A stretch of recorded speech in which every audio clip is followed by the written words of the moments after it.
2006 foi o ano da corrupção. Uma vez estabelecido no poder, o PT começou a agir. Que o Brasil votou sem medo de ser feliz. Nos primeiros anos do governo Lula, os esquemas de corrupção foram colocados em prática. O escândalo dos bingos veio à tona em 2004. Em 2005, o escândalo dos Correios deu origem às investigações do Mensalão. No meio de tudo isso, ainda teve o caso conhecido como dólares na cueca.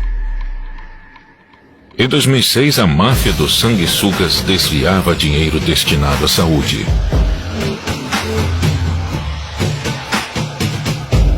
E durante o período eleitoral, o escândalo do dossiê que poderia colocar em risco a reeleição de Lula também estourou. O material que acabou apreendido seria negociado com o Partido dos Trabalhadores. As campanhas eleitorais foram deixadas de lado. Nada poderia vazar. A prioridade era atravessar o período eleitoral intacto e não deixar nenhuma ponta solta.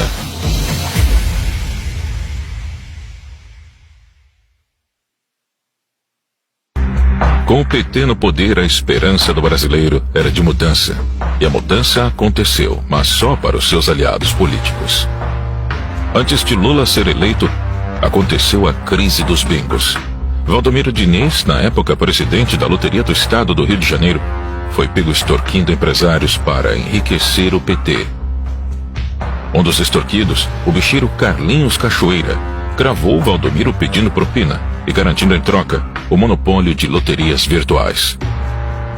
A promessa não foi cumprida e Cachoeira divulgou o vídeo em 2004. A fita de vídeo a que se referia o subprocurador foi gravada por Cachoeira em 2002. A crise desestabilizou pela primeira vez o governo Lula. A confissão de Valdomiro Diniz de que, de fato, tinha pedido dinheiro a Carlos Cachoeira para campanhas eleitorais e propina para um amigo. Quando o caso estourou, Valdomiro Diniz era assessor da Casa Civil, governada por José Dirceu, líder do PT. Diniz foi exonerado do cargo no mesmo dia. Para atenuar a crise, Lula passou uma medida provisória que proibiu o funcionamento de casas de jogos de azar. A segunda crise aconteceu em 2005. O governo federal determinou a abertura de inquérito para apurar denúncia de corrupção nos Correios. Um diretor da empresa, flagrado cobrando propina de empresários, foi afastado.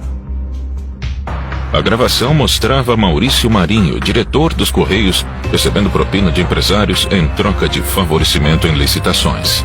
Com uma câmera escondida, os empresários gravaram todo o encontro mês passado na sede dos Correios.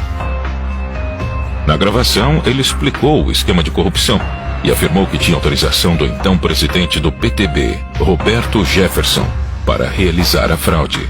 Através da assessoria, Roberto Jefferson informou que o partido repudia a acusação de que o PTB tenha esquema de arrecadação no serviço público.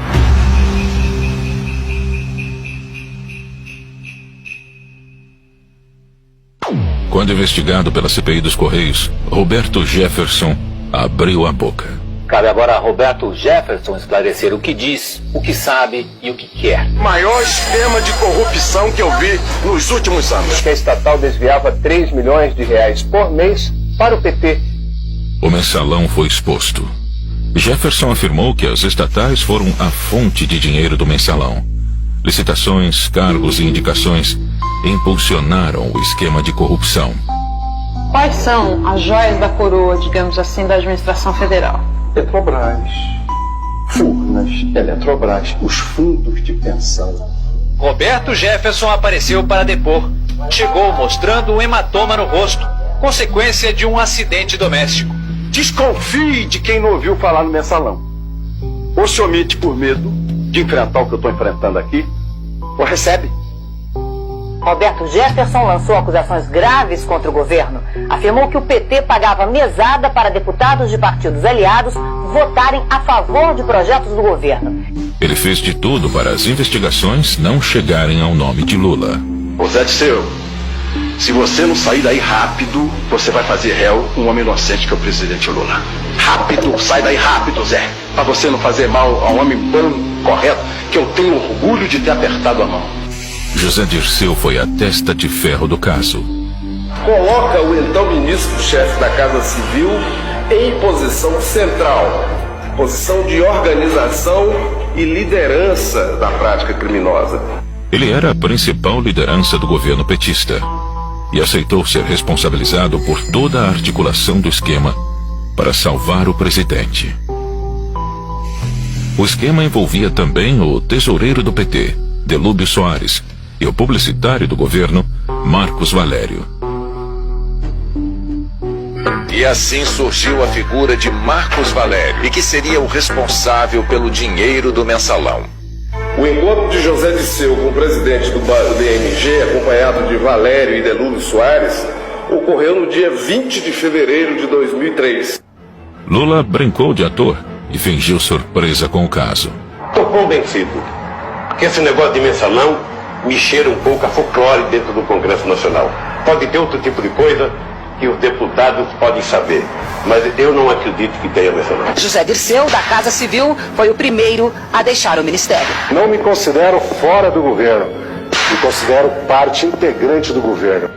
José Dirceu saiu da Casa Civil e Lula colocou uma antiga revolucionária do Partido dos Trabalhadores no cargo, Dilma Rousseff. É um compromisso comigo mesmo, de agradecer a todos aqueles que rezaram por mim, que fizeram orações por mim. Em meio ao mensalão, Adalberto Vieira, assessor do deputado José Guimarães do PT, foi detido pela Polícia Federal no aeroporto de Congonhas. Ele tinha R$200 mil em uma maleta e mais $100 mil na cueca. Os valores não declarados seriam usados para os pagamentos do mensalão. Um dirigente do PT foi preso em São Paulo ao tentar embarcar num voo para Fortaleza com R$200 mil e $100 mil. José Adalberto disse que a quantia era dele, mas não quis dar explicações sobre a origem. Brasília estava pegando fogo e a situação iria piorar.